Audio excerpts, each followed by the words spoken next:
Welcome to the Toffee Blues, your source for all things Everton, and welcome to the match preview for Everton versus West Ham United. Back at Goodison, obviously off the back of a Merseyside derby defeat, which is never good. Yeah, we'll try and brush that one off as quickly as we can. Looking to get back to winning ways. Connor, how do you feel going into this one, mate?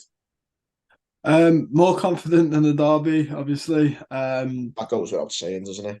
Yeah, yeah. A little bit more confident. I think. I think this is a game. I mean, West Ham have got the Europa League. Is it or the conference? Is it tonight or tomorrow? Yeah. Tonight. Yeah, it's tonight and it's Thursday. So they've got. I mean, it's only Greece, but they've still got to travel away to Europe, um, against a decent opposition as well. They go. And I think it's Olympiacos. Olympiacos. Oh, I think it's Olympiacos. Who no doubt will also kick chunks out of them as well, which is a bit of a benefit. And then obviously they lost. Was it Villa at the weekend? They got thumped by. a heavy beating, I think they got, yeah. Yeah, so they're coming off like potentially, a couple of tough results or tough games, and we should be fully rested from the derby, so a little bit more confident. And our away form is better than our home form weirdly this season. So Are we away? uh, I think so. Yeah, yeah. Oh, I could have sworn. I thought we were back at home. But let me just check that out. Oh yeah, we are. We're playing away. I was convinced we were at Goodison, but yeah, apparently it's at West Ham, which isn't great news actually. I mean, you say our away form is better than our home form, but I'd still rather it be a home game.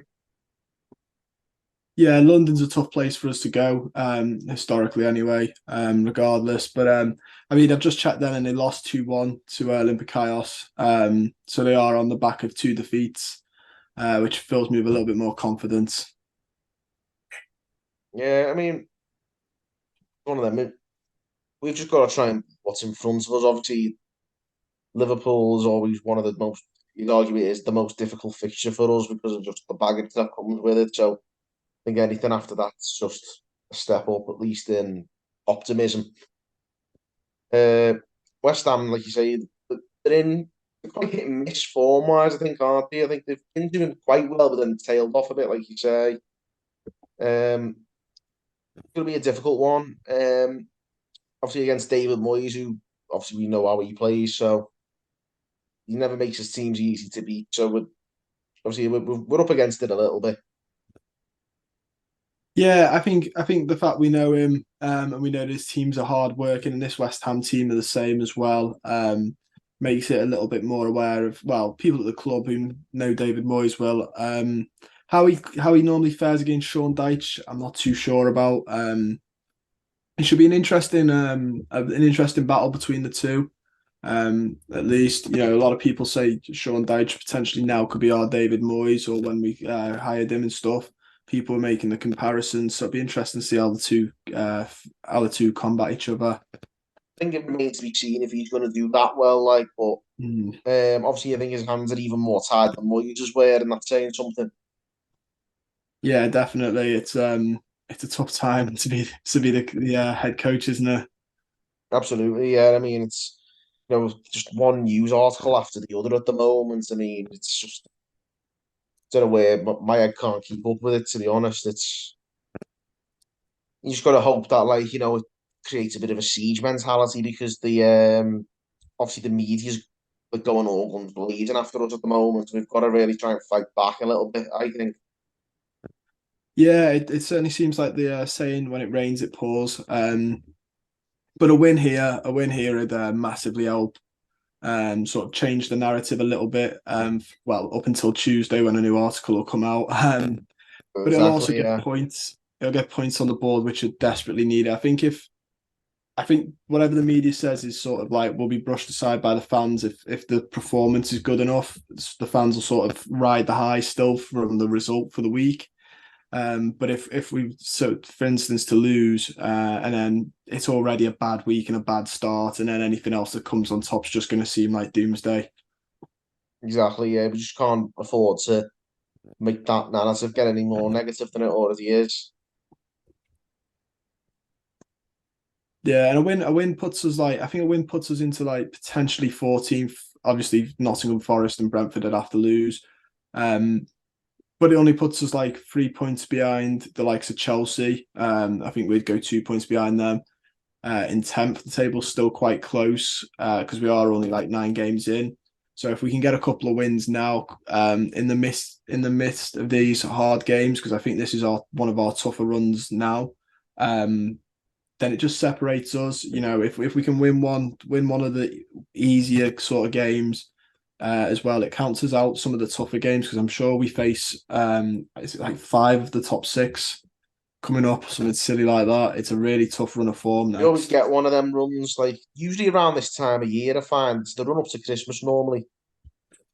Yeah, and people were saying, we've had an easy start or an easier start, which always makes you worry then, because if all your easier games have come at the start of the year, you know what's going to happen for the second half of it. Um, It's for the also like I second half. think that's why it sucks because we're in the position we're in because our transfer wheeling and dealing kind of takes over when we've got the games we should be winning. I think that's where a lot of people were getting aggrieved about like defeats that we really should have won some earlier on in the season, but um, obviously now it's just looking ahead to what's in front of us. We've got to try and scrape a few results together out of that tough run. Yeah, absolutely. And there are some games that when you look at it on paper are sort of winnable. I think we play Palace in the league. I'm not going to count the Burnley game because it's a cup game. We play Forest as well at some point during that. But in the mix of that, you've also got the likes of Brighton, United, Newcastle, Chelsea. So, one of them, isn't it? Just got to try and find a way. In terms of finding a way past West Ham, how do we go about that? I mean, obviously we played particularly well against Bournemouth. Liverpool's a different kettle of fish, and we didn't do too badly there, but obviously got a lot of things went against us. Ashley Young's banned, probably not a bad thing after the last performances, maybe say for Bournemouth, but obviously was that to see Patterson come back, and I think Coleman's fit again now, isn't he? But probably Patterson. Yeah, I think Patterson. I think Ashley Young getting that suspension could be if Patterson steps up, could be a good thing in the long run. Just because if Patterson steps up, you'd hope there's no room for Ashley Young to come back in unless there's an injury. But I think once Seamus Coleman comes back and he's fully fit, I don't see how you could sort of, unless it's for Mikalenko on the left, I don't see how you could sort of Fine room for Coleman. sell. Yeah, I can't see how you'd sell him playing on the right ever again if the two right backs that we've got at the club are fit in Coleman and Patterson. So it'd just be that left position if Mikalenko gets a knock. But I'm excited to see Patterson. I think it's a big opportunity for him. I think at the age he is, you're looking at a 38-year-old in the squad ahead of you. That must get your goat up a little bit. I think it's a big chance for him to sort of prove why he should be there and to try and see past why he should be there over Coleman as well. Because as much as Seamus Coleman's, a great player and a great servant to the club, he's like 35, isn't he? Again, 21, 22-year-old lads should really, in the Premier League, shouldn't be being pushed out by people of 34 plus. Yeah, it's up to Patterson to make an impression if he comes in. I think Mikalenko's done okay recently. Um, so definitely stick with him. I think the rest of that defence has been all right. I think Tarkowski, Brantwaite, and Mikalenko is just that right back predicament. Yeah, I wouldn't change the two lads in the middle. I think there's a nice little partnership going there. Mikalenko, I think, played well the other day. I think he played well in the derby, to be fair. I know Salah got 2 goals, but I mean, one was a penalty, so we can't really do much about that. And the other, I think we just, really threw everyone forward trying to get a goal. But he, in large, did quite well against Mo Salah, who, to be fair, although we don't like to admit it, is still one of the top wingers in the world. And I think he did. I think he's done well against a couple of others, like Saka when we played Arsenal. I think he does quite well against those type of players. I think the ones who cut in on the left. I think he does really well against them. I think his main problem is obviously people would like to see a little bit more about his attacking aspect, but that'll come in time. Again, he's like what 24, something like that. So that'll hopefully come as he gets a bit more gelled in the squad. Definitely, yeah. in terms of what's further forward, do you stick with the same team? Obviously, I think we had to sacrifice Harrison, was it, to bring on Keane? So I think Harrison will be back in there. You can't, I can't really argue too much with the team selection. It wasn't what done us in against Liverpool. Yeah, I think there was a lot of people thought he might bring in Idrissa Gueye because it's Liverpool, and he didn't until later on. I think I think stay with Onana and James Garner in the middle. I think, and then obviously Decore just in front of them. I think it did well against Bournemouth. I think the when they play together, we have a bit more urgency to put balls forward. Idrissa Gueye, as good as he might be defensively, I do think at times he slows us down a little bit in the build up, in the attacking aspect. And he's always guaranteed to take a shot from absolutely nowhere outside the area. Yeah, I don't know why he does all that. No, I don't. He must hit one in training at least once a week and think he's got it, but he hasn't. But yeah, so I'd stick with Garner and Onana as well, and then Dwight McNeil on the left purely for his work rate. But I'd like to see Harrison get a full game again. I was very impressed with him against Bournemouth. His first touch is very nice. Yeah, it's definitely stick with that team, I'd say. Um, just hope you just gotta hope that things even themselves out a bit with the refereeing decisions after the last one. But I'm not gonna hold my breath. Yeah, we've not quite got the media outcry that the other side, the other I'm bad waiting for the decision replay. got. Yeah. No, but in all seriousness, just know like things have got to start. Like we've got to start taking a stand against stuff like this. And I know there's like all this. Oh, you can find the manager touchline bans or whatever, but you've got to take a stand at some stage because it is getting out of hand now. Yeah, I think there's a lot of teams as well in and like fans that would happily back however the change comes better sort of officiating, however that may be. Yeah, I mean, so many things that could happen. There's talk about like microphones, like the rugby, or I I've heard a lot of things about just potentially getting in foreign referees just to sort of break up the English cartel. That's kind of where everybody sort of each other's backs. I'd get foreign refs in. I don't think making them up is going to change an awful lot. We'll just hear like with the VAR stuff that was like leaked. We just heard how incompetent it was. It didn't actually change anything. You know what I mean? There's no point hearing bad decisions being made. I'd get in a higher caliber of foreign referees. If anything, if you raise the standard, the people around tend to try and match the standard. So it Mm. might give them some sort of a kick up the backside. I think that's what it is. There's no real reason to drive them on to perform better at the moment in time. Whenever they do get things wrong, they're protected a bit too much. And I'm not saying they should be subjected to abuse like some. I think that's also a problem in this league. Is that like fucking the way the bullying of the referees is not really on either. That's got to be knocked on the head. Um, but equally, I think the referees need to not have such a protective shield around them. And there's got to be a middle ground that and an improvement in performances and a bit more accountability. And I think in turn that should. I'm hoping that would also put an end to this aggression that you get from the players towards the referees and the managers. Because you've seen what him across the park, how he's been behaving since the Spurs game, and that's been a main reason I think as to why we got such a rough ride off the referee on last Saturday. I think that's that kind of influencing the referees in such an aggressive way needs to be knocked on the head.